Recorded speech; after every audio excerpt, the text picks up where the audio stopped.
nguvu ya kidiplomasia ipo wazi kabisa, na tunashuhudia kwamba kila taifa bado halionyesha dalili za wazi kuonesha kuwa tayari katika kuketi kwa mazungumzo ya kinifu na mazungumzo ya dhati kumaliza vita hivi. Pengine unadhani ni kipi kinachozuia hasa jambo hili kutofanikiwa ama kutofana? Pengine ni kuonekana udhaifu katika uaminifu, ama ni kutoonekana dhaifu mbele ya raia kwa mataifa ya pande zote mbili? Kwanza ambacho inabidi ufahamu kwamba wakati mwingine vita vinapiganwa kwa sababu za kidiplomasia, kwamba watu waketi. Na ukiangalia mzozo huu mpaka wanaingia kwenye vita umetokea mezani. Kwa hiyo watu wamekuwa wakiketi wanazungumza, lakini bado wakawa wanashambuliwa sana ndani ya shamba. Kwa hiyo sio swala tena la kwamba tunahitaji mazungumzo. Tunahitaji kupigana mpaka mmoja atakaposema inatosha.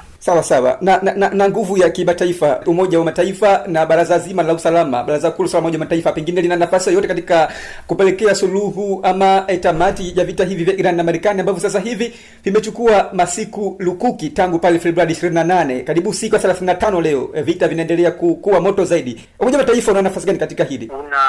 Umoja wa Mataifa kama ambavyo ulitengenezwa ungefuata kanuni za awali ya kwamba nguvu ya turufu, yani veto power, isiathiri mazungumzo na maamuzi, ingekuwa na shida. Lakini sasa hivi muundo wake na namna ambavyo mataifa haya the P5 permanent members, nchi za kudumu katika baraza la ulinzi na usalama la Umoja wa Mataifa, zimekuwa na tabia ya kutiana turufu. Kwa hiyo mmoja, kwa mfano muundo ulivyo, kwamba Marekani akiweka turufu kwamba jambo fulani lisipite, hata kama mataifa mengine 4 ndani ya baraza la kwa amesema lipite, bado halitapita. Kwa hiyo shida iko hapa. Kwa hiyo Umoja wa Mataifa usitegemee utafanya chochote kwa muundo huu wa baraza la. Anaposema kwa muundo huu inamaanisha namna maamuzi yanavyotoka ndani ya nchi, katika hizi nchi za katika baraza la ulinzi na usalama, kwamba wana nguvu inayoitwa the veto power. Taifa lolote likiweka veto, maamuzi hayatatekelezeka na hawatafikia mwafaka. Sasa Marekani anapigana, ana kura ya turufu, mmoja wa wanachama wa kudumu wa umoja wa baraza la ulinzi na usalama. Ndio. Kwa hiyo wakiingia kusema hapana, tukapambane au tumwambie Marekani aache, hata wasikiliza, kwa sababu ana kura ya turufu.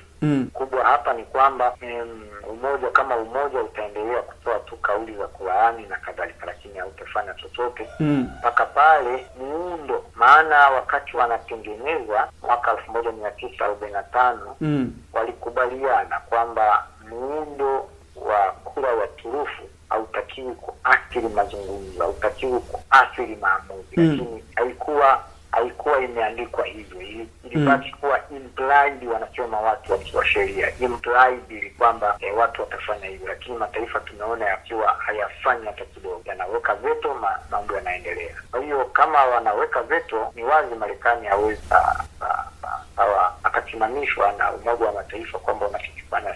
Kikubwa ambacho kinaonekana ni kwamba mataifa haya sasa yaliyoko ndani ya baraza la na yenyewe yakitangaza kwamba sasa tutakushambulia Marekani, wache chokochoko, na wewe Irani kubali muingie meza ya mazungumzo, tutakulinda. Na Irani ndicho anachokisema hicho, kwamba anataka security guarantee, kwa sababu nyakati zote ameshambuliwa akiwa kwenye meza ya mazungumzo. Ni kitu gani sasa hivi kitakachomwaminisha kwamba kuingia kwenye meza ya mazungumzo hatashambuliwa? Hiyo ni moja ndio. Lakini la pili analolisema Irani kwamba mlango bahari wa Hormuz huo declared, tangazo rasmi kwamba ni mamlaka ya Irani, mamlaka dhidi ya mlango bahari wa Hormuz, na hivyo ni sovereign entirely. Japo ndio kuna kasehemu kadogo kako kusini mwa Oman kwa huo mlango bahari wa Hormuz, lakini wanataka hivyo na mambo mengi. Kwa hiyo mimi ninachokiona Umoja wa Mataifa ambacho wanaweza wakifanya vizuri, piga kelele, isipokuwa nchi hizi za kudumu nyingine zilizobaki katika baraza la ulinzi na usalama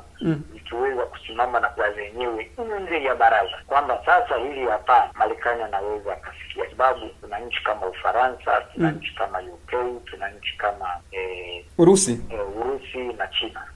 Sasa hayo mataifa manne yakisema hatuko tayari, au kwa kujua China na Urusi wana North Korea kule wanaunga mkono, kwa hiyo wote na washirika wake wataunga mkono, na mataifa mengine ya Ulaya yanaweza kaunga mkono, Germany na mataifa mengine yataunga mkono hiyo kauli, kwa sababu inaharibu inaumiza chumi zao na hawawezi wakaendelea nao. Raia wamekuwa wagumu wamebadilisha perspective zao za maisha katika utawala wa nchi kwao. Kwa hiyo siasa za ndani zimeanza kuingiliwa na zenyewe kwa kiasi kubwa, kwamba mataifa yafanye kazi na dhati. Mwisho wa siku ile tuseme political class inaanza kuingia kwenye mgogoro, na wanaanza kuona kinachoendelea duniani kicho na haya mataifa yapo na majeshi yapo na pesa nyingi. Siku ya Alhamisi waliketi katika moja kati ya duru ya mazungumzo kuweza kurahisisha kufunguliwa kwa mlango wa bahari wa Hormuz, lakini kama ulivyosema hapo awali, mataifa haya ambayo yana veto power ama nguvu ya kura ya turufu katika Baraza Kuu la Usalama wa Umoja wa Mataifa,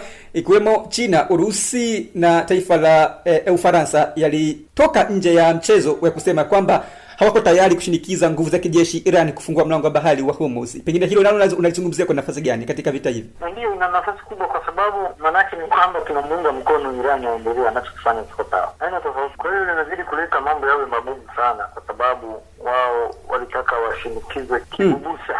Walitaka washinikizwe kibubusa kwamba bwana tumuone Iran asai. Hapana, huyo ndio mshambulia Iran anafanya endelea na mambo yake. Kwa hiyo hatakiza kwa lolote. Peterus, nikushukuru sana, lakini tukimalizia hapa, mlango wa bahari wa Hormuz umefungwa na ndio unaelezwa kwamba kuwa nyenzo muhimu na njia madhubuti ya kupelekea uchumi wa ulimwengu kuwa imara zaidi. Na tunashuhudia hivi sasa bei za mafuta zimekuwa ghali mno na kupelekea kupanda kwa gharama za maisha. Mlango wa bahari wa Hormuz kufungwa kwake na athari hizi ambazo zimeonekana hapa mwanzoni, pengine unazitazama vipi katika nafasi ya mzozo huu, na ni ipi hasa suluhu hasa ya mlango huu wa bahari kuweza kufunguliwa na hatimaye gharama hizi za maisha kurejea katika hali ya kawaida kama awali? Mataifa haya mawili yaache kumshambulia Iran. Mataifa haya mawili, Marekani na Israeli, waache kumshambulia Iran. Na mwache afanye mambo yake kama taifa lililo huru. Atafungua mlango bahari wa Hormuz. Anaufunga kwa sababu ya hilo. Anaufunga kwa sababu ameshambuliwa, na anaona ndio turufu pekee aliyonayo ya kutumia, na kila mtu katika vita hii anatumia silaha yake kuwa aliyonayo. Endapo ukipewa dakika 5 tu za faraga na viongozi wakuu wa nchi hizi mbili, Iran na Marekani, bila kuwapo na kamera ama shinikizo la kisiasa, pengine ungetoa ukweli gani mchungu ama mtamu ambao ungewaambia viongozi hawa wawili kuhusu hatari ya njia wanayotumia hivi sasa katika vita vyao? Ningewaambia bwana, tufuate sheria kama ambavyo tumekubaliana mwaka 1645 kwamba tuwe na Umoja wa Mataifa. Umoja wa Mataifa ukiwa ni chombo kikuu cha kutulinda na kutuelekeza namna ya kutatua migogoro yetu kwa njia ya amani bila kuingia kwenye masuala ya vita. Kwa hiyo ningewaambia Marekani, wewe kajenge uchumi wako ndani ya Marekani. Israeli, na wewe kakae kwenye mipaka uliyopewa. Mataifa haya mengine ambayo yatawashambulia, nenda Umoja wa Mataifa. Umoja wa Mataifa wataamuru kwa pamoja namna zilizo njema za kuweza kuvamiana, kuweza kushambulia kile ambacho miana. Hili jambo la kujichukulia sheria mikononi, kufanya mnachofanya, kitakuja kukuingiza kwenye mgogoro mkubwa ambao dunia ilikuwa imeanza kusahau. Na sasa hivi kitu kigumu sana, kwa sababu bila utawala wa sheria, kimsingi sheria ndizo zinazostaarabisha mwanadamu. Bila sheria mwanadamu anakuwa mnyama, mwanadamu anakuwa ni jitu, anakuwa ni vimu fulani. Kwa hiyo kumbe lazima niseme kwamba maisha yajayo mema ya mwanadamu yatatokana na mataifa kuendelea kusimamia sheria, kusimamia taratibu, kusimamia kanuni. Ndizo pekee ambazo zimejikita katika misingi ya kunawirisha na kuawisha mwanadamu. Nje ya hapo, kumuondoa mwanadamu haigana ni kufanyaje na kadhalika. Kwa hiyo haya mataifa naambia tu yaendelee kutumia diplomasia hasa za kiuchumi katika kupata kile wanachokitaka kwenye mataifa, na waachane na kuingilia siasa za mataifa. Wakitaka, wakiona wao nafasi yao ni kubwa ya kupambana kwamba taifa fulani liwe sawa. Najua kwamba kitu kingine ambacho inabidi ufahamu ni kwamba kuna kitu kinaitwa national values. Mataifa yanapokuwa yanasimamia misingi fulani, wangependa misingi hiyo ifanane katika mataifa mengine. Kwa hiyo wakisikia kuna umwagaji damu ambao hufuati sheria, watataka na wao waingilie, kwa sababu msingi huo unakuja kuwafanya mataifa wao na watu wao na wenyewe kwamba kama jirani anaweza kufanya hivi, kwa nini na mimi nisifanye? Kwa hiyo itakuja kuvuruga hilo. Kwa hiyo ni kuambia kwamba hizi national values zinazopambana nazo hizi ambazo tunazisimamia, hakikisha impose, tunasema kuziwiki Kiswahili chake vizuri, lakini usiziimpose kwa watu wengine, tusizilazimishe kwa watu wengine.